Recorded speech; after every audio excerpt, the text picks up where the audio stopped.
A gente faz um culto lá na Inglaterra, que é um culto do almoço. E a gente está no centro econômico do mundo, em Bank.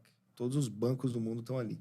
Então é um culto evangelístico para o cara que sai do office, tá ali e tem um tempo de paz. É 1 hora por semana, quinta-feira. E a gente está fazendo uma série em cima de Efésios. E nessa semana eu estava pregando e foi um pensamento assim que a gente trouxe um debate muito interessante entre eles, é exatamente isso que você está falando. A gente começa a ler Efésios. Paulo, ele começa o livro de Efésios quase que explodindo de adoração a Deus. Ele está agradecendo a Deus de uma forma incrível, assim, flui dele, né? No grego, a primeira parte de Efésios é uma frase só, de praise, de adoração a Deus, assim, que vai explodindo dele. Você vai lendo aquilo e fala, meu Deus, esse cara, ele vive num castelo. Ele tá... Que é isso que ele tem? É isso. E, de repente, você continua lendo a carta e ele chega e fala, eu sou um prisioneiro de Cristo. Sim. Eu estou numa prisão escrevendo isso. E aí você fala assim, qual é a verdade que esse homem conheceu? E isso que é, porque a gente tem que entender que a Bíblia, como o Paulo está falando, ele não estava fazendo um post para o Instagram para ter like. Não é isso que ele está escrevendo. Eu não vou escrever algo de efeito para que as pessoas gostem. Não, eu estou escrevendo a realidade da minha vida. É isso que está acontecendo, é isso que eu acredito, é isso que eu estou ensinando essas pessoas. E essa é a verdade da minha vida. Um homem de dentro de uma prisão, explodindo de agradecimento a Deus, sem parar. Ele diz, sem parar eu agradeço a Deus pela vida de vocês. Sem parar, eu estou fazendo isso sem parar.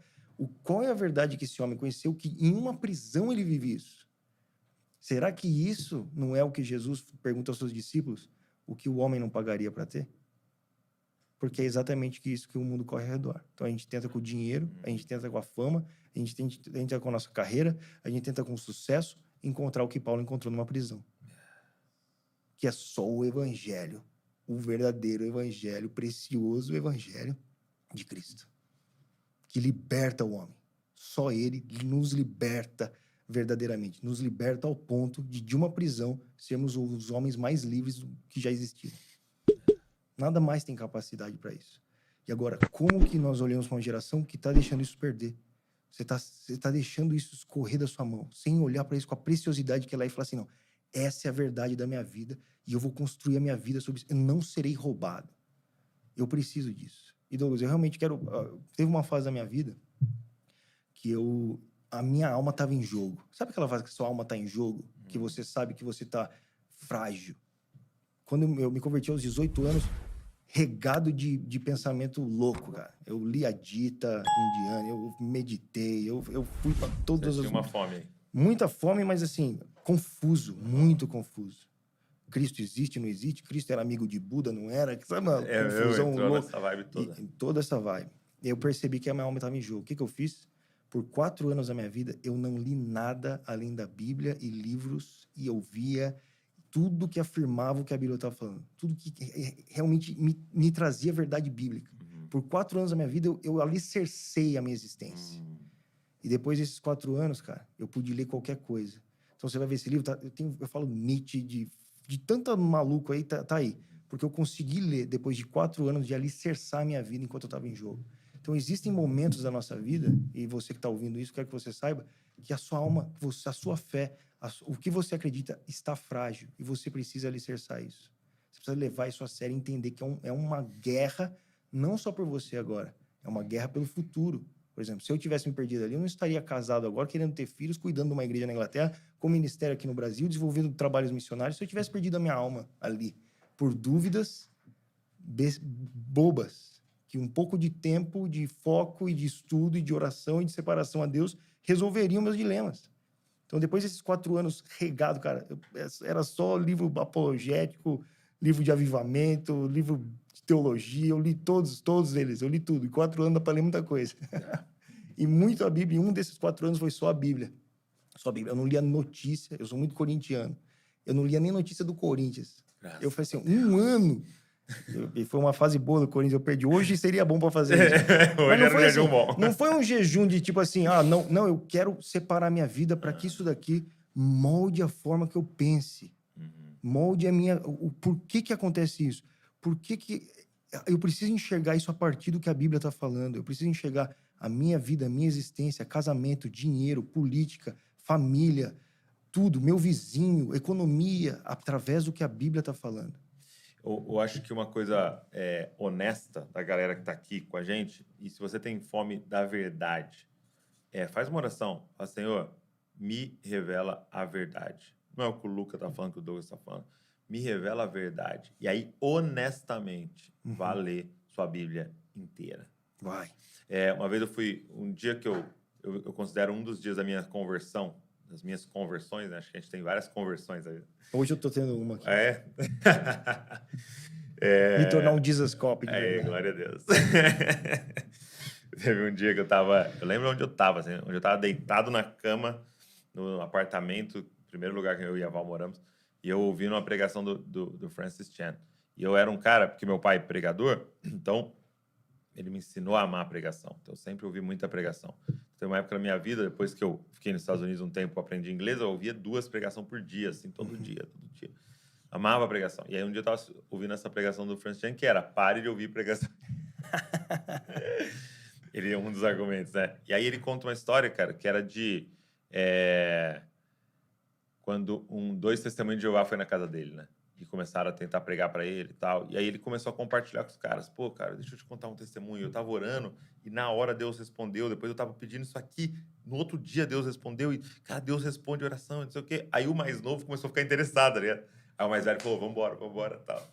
Aí ele saiu andando com os caras na rua e contando testemunho.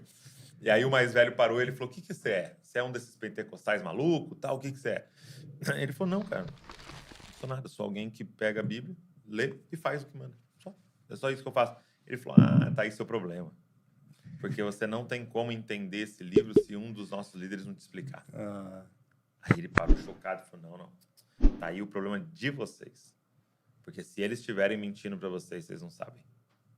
Então eu quero desafiar vocês a pegar esse livro, ir para casa, ler inteiro e tirar as mesmas conclusões que seus líderes tiram.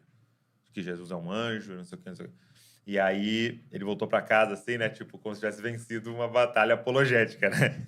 E ele disse que ele entrou em casa, o Espírito Santo só falar com ele. Tipo assim, você foi injusto com eles. Porque um monte de coisa você só sabe porque líder te falou. Você nunca foi lá mesmo estudar. Uau. E naquele dia, cara, ele fez um compromisso com o Senhor de eu preciso olhar e ver com os meus olhos. E aquele dia eu fiz esse compromisso com o Senhor. E aí eu fiz a mesma coisa, cara. Não foi 4 anos, foram meses. Falei, eu vou reler minha Bíblia inteira. Quem que é o Espírito Santo? Eu ouvi amigos e pessoas que eu confio falando, e a maioria das coisas eram verdade, mas eu quero olhar com os meus olhos. Então, assim, cara, queria fazer um desafio honesto para você. Faz uma oração. Deus, eu quero a verdade. Eu não quero o cristianismo, eu quero a verdade. Pega a Bíblia e vai ler inteira, honestamente, e vai você estudar os textos, o contexto, o que estava acontecendo ali, e você vê e se que sua vida coloque em humildade mudada. diante da verdade. Sim. Deixa ela te destruir, te construir. Mesmo Deixa que ela te confronte. Exato, ela tem que fazer isso. Se for a verdade. Se você concordar com a Bíblia diretamente de tudo, a primeira vez que você lê, você é um anjo, eu não sabia? Alguma coisa tem você. Ela não, é contra nós. Né? Ela vai quebrando a nossa vida. Quando a palavra de Deus diz que a Bíblia é uma espada, não é uma espada para matar os outros. Porque é muito doido quando Jesus está lutando, vamos dizer assim, contra Satanás no deserto. Isso é muito chapado. Isso é muito louco. Porque ele tá lá, aí Satanás vem, transforma essas pedras em pães, ele saca a espada. Ele saca a espada, né? Tá escrito. Só que aí você pensa, né, que ele vai atacar. Sabe o que ele faz? Ele enfia nele.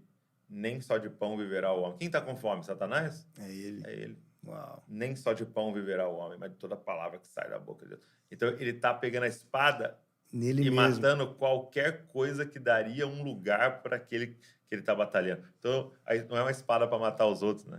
É uma espada para enfiar em si mesmo, né, cara? E é um presente de Deus. É um presente de Deus. De libertação. Quando você começa a perceber o que a Bíblia faz na sua vida e como ela te liberta para viver.